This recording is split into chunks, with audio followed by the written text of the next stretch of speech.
భారత ఆర్థిక వ్యవస్థ గమనాన్ని శాసించే reserve bank of India RBI మరోసారి ఆచితూచి అడుగు వేసింది. కీలకమైన వడ్డీ రేట్లను మార్చకుండా యథాతథంగా ఉంచుతూ నిర్ణయం తీసుకుంది. పైకి సామాన్యులకు ఊరటగా కనిపిస్తున్నప్పటికీ దీని వెనుక లోతైన ఆర్థిక సమీకరణాలు, అంతర్జాతీయ రాజకీయ పరిణామాలు దాగి ఉన్నాయి. ద్రవ్యోల్బణం పగ్గాల పట్టు సడలకుండానే అభివృద్ధికి పట్టాలు వేయాలన్న ఆర్బీఐ న్యూట్రల్ వైఖరి ఇప్పుడు చర్చనీయాంశంగా మారింది. గవర్నర్ సంజయ్ మల్హోత్రా నేతృత్వంలోని ద్రవ్య పరపతి కమిటీ రెపో రేట్లను యథాతథంగా ఉంచుతూ నిర్ణయం తీసుకుంది. ఏకగ్రీవంగా తీసుకున్న ఈ నిర్ణయం వెనుక అనేక అంశాలు కనిపిస్తున్నాయి. ఆర్బీఐ నిర్దేశించుకున్న 4% లక్ష్యానికి ద్రవ్యోల్బణం చేరువలో ఉండడం అతిపెద్ద ఊరటనిస్తోంది. 2026-27 ఆర్థిక సంవత్సరం తొలి త్రైమాసికాల్లో ఇది 4.0 నుంచి 4.2% మధ్యే ఉంటుందన్న అంచనా మార్కెట్లో ధరల స్థిరత్వంపై నమ్మకాన్ని కలిగిస్తోంది.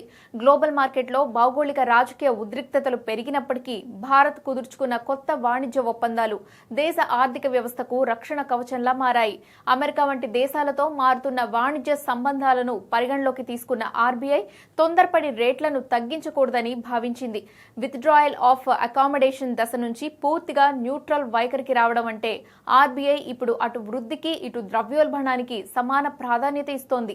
ఇది ఆర్థిక వ్యవస్థలో నగదు లభ్యతను సమతుల్యం చేసే ప్రయత్నంగా కనిపిస్తోంది. సాధారణ మధ్యతరగతి ప్రజలకు ఈ నిర్ణయం పెద్ద ఊరటానే చెప్పాలి. గత డిసెంబర్లో 25 బేసిస్ పాయింట్లు తగ్గించిన తర్వాత ఇప్పుడు మళ్లీ రేట్లను పెంచకపోవడం వల్ల బ్యాంకులు తమ ఎంసీఎల్ఆర్ లేదా రెపో లింక్డ్ లెండింగ్ రేట్లను పెంచే అవకాశం లేదు. దీంతో గృహ రుణాల మీద పెరిగే ఈఎంఐ భారం ప్రస్తుతానికి తప్పినట్లే.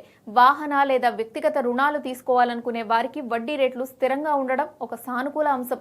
వడ్డీ రేట్లు పెరగకపోవడం వల్ల రియల్ ఎస్టేట్ రంగంలో డిమాండ్ దెబ్బతినకుండా ఉంటుంది.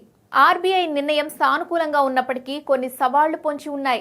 ఆహార ద్రవ్యోల్బణం అప్పుడప్పుడు బుసకొడుతుండడం ఆర్బీఐని కలవరపెట్టే అంశం. అలాగే డాలర్తో రూపాయి విలువ మారుతున్న తీరు కూడా భవిష్యత్ నిర్ణయాలను ప్రభావితం చేస్తోంది. గవర్నర్ మల్హోత్రా పేర్కొన్నట్లుగా ద్రవ్యోల్బణాన్ని నియంత్రిస్తూనే వృద్ధికి ఆటంకం కలగకుండా చూడడం అనేది కత్తి మీద సాము లాంటిదే. మొత్తానికి ఆర్బీఐ ప్రస్తుతానికి వెయిట్ అండ్ వాచ్ ధోరణిని అవలంబిస్తోంది. ద్రవ్యోల్బణం అదుపులో ఉండడం, దేశీయ ఆర్థిక మూలాలు బలంగా ఉండడం ఆర్బీఐకి కలిసొచ్చే అంశాలు. అయితే అంతర్జాతీయ మార్కెట్లో ముడి చమురు ధరలు లేదా సరఫరా గొలుసులో అవాంతరాలు ఏర్పడితే మాత్రం ఆర్బీఐ తన న్యూట్రల్ వైఖరిని మార్చుకోవాల్సి రావచ్చు.